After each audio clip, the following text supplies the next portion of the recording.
Il existe deux mondes spirituels, le monde de Dieu et celui dirigé par les diables. Depuis la chute de Satan, une guerre spirituelle perpétuelle oppose les forces des ténèbres à celles qui se soumettent à Dieu. Pour triompher dans ces combats invisibles, il est indispensable d'avoir en sa possession l'autorité spirituelle.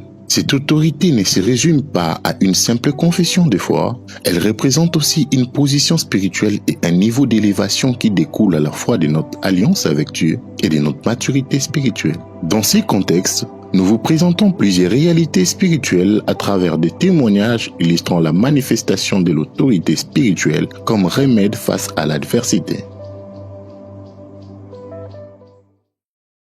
Yves et Querelle, la chute et ses conséquences. Yves, un jeune chrétien zélé, servait les seigneurs avec ferveur. Il était fiancé à Querelle et tous deux vivaient dans la crainte des dieux.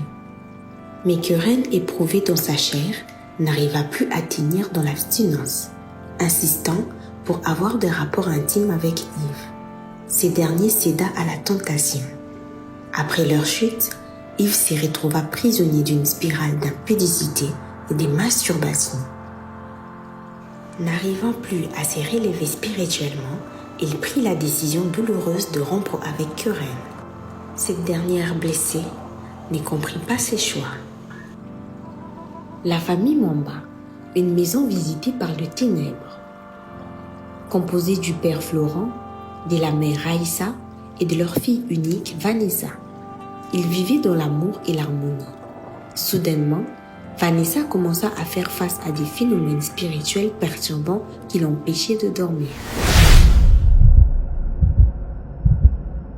Une nuit, alors qu'elle dormait dans sa chambre pendant que ses parents étaient au salon, elle se réveilla en sursaut, terrifiée par un cauchemar qu'elle ne parvenait pas à expliquer. Prophétesse Olivia dirigeait à la manifestation de puissance. Olivia, prophétesse, se sentit injustement traitée par son père spirituel, l'apôtre Bernard, qui ne lui laissait pas d'espace pour exercer son ministère. Elle décida alors de lancer sa propre œuvre, où elle mit à profit son don prophétique. Est-ce que quelqu'un peut me donner un bon amen? Amen. Parce que ce soir, le Seigneur est présent. Alléluia. Amen. Ce soir, le Seigneur est venu délivrer la vie de quelqu'un. Personne ne va rentrer tel qu'il est venu. Amen. Alors que je suis en train de parler et que le Seigneur est en ces lieux, je vois le nom de Consolate. Est-ce qu'il y a quelqu'un en ces lieux? Elle est née le 10 octobre 2002. Ah, que Dieu soit loué. Sœur, je suis en train de voir dans ta vie, tu as un frère qui s'appelle Yves à la maison. Lors d'un culte, après la prédication, elle libéra des paroles prophétiques, notamment à la sœur Consolate, la petite sœur d'Yves. Elle révéla à celle-ci l'état spirituel de son frère, son addiction que Consolate ignorait totalement. Elle prophétisa également sur Vanessa Mwamba, dévoilant la source de troubles dans sa maison et recommanda d'organiser une nuit de prière en famille. Plus tard dans les services, un moment de puissance éclata, la sœur Naomi tomba sous l'onction.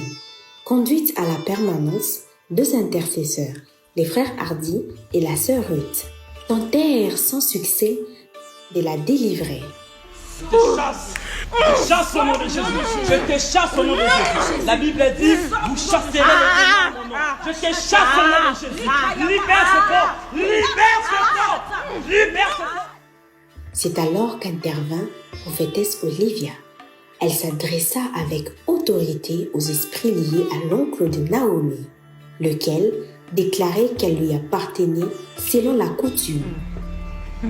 Tu me reconnais spirituellement. Qui es-tu?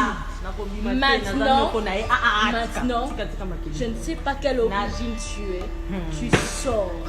Tu pousses un cri. Tu sors.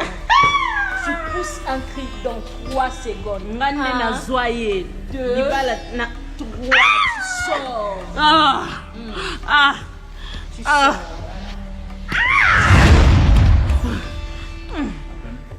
Mais à la proclamation de la prophétesse, les esprits quittèrent le corps de Naomi.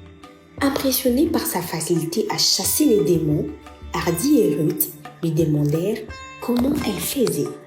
Elle répondit que cette autorité était le fruit de la formation et de l'école de ministère où elle avait appris à exercer l'autorité spirituelle. Consolate confronte Yves. Touché par la prophétie, Consolate alla voir son frère Yves pour lui rapporter ce qui avait été révélé, tout en lui reprochant de lui avoir caché ses luttes. La nuit des prières chez les Mwamba. De leur côté, les parents de Vanessa décidèrent de faire appel à la prophétesse et à son équipe pour organiser une nuit des prières. Pendant ces moments de puissance, Vanessa et sa mère tombèrent toutes deux à terre sous l'onction. Elles restèrent dans cet état toute la nuit, sans réaction. Malgré les tentatives de réveil de la prophétesse, aucune méthode ne fonctionna. Inquiet, le père Florent Mwamba menaça de faire intervenir les autorités, ne comprenant pas ce qui s'est passé. En dernier recours, la prophétesse Olivia appela son père spirituel, l'apôtre Bernard. Ce dernier arriva, posa simplement les mains et les deux femmes reprirent immédiatement connaissance. Réconciliation et transmission. Marquée par l'intervention de l'apôtre Bernard, Olivia retourna vers lui pour lui demander pardon et solliciter ses conseils. L'apôtre, avec sagesse, lui donna des recommandations et l'invita à participer à la conférence Alliance, organisée par les mystères sacrés du 23 au 30 juin 2025, ainsi qu'à l'école du ministère qui commence le mardi 24 au matin. Mais cette sorte de démon ne sort que par la prière et par le jeûne. Matthieu 17, 21. La spiritualité est dimensionnelle. Certains combats exigent une autorité spirituelle plus élevée. Telle est la raison d'être des Alliances 2025. Former, équiper, élever les enfants de Dieu pour des batailles de haut niveau.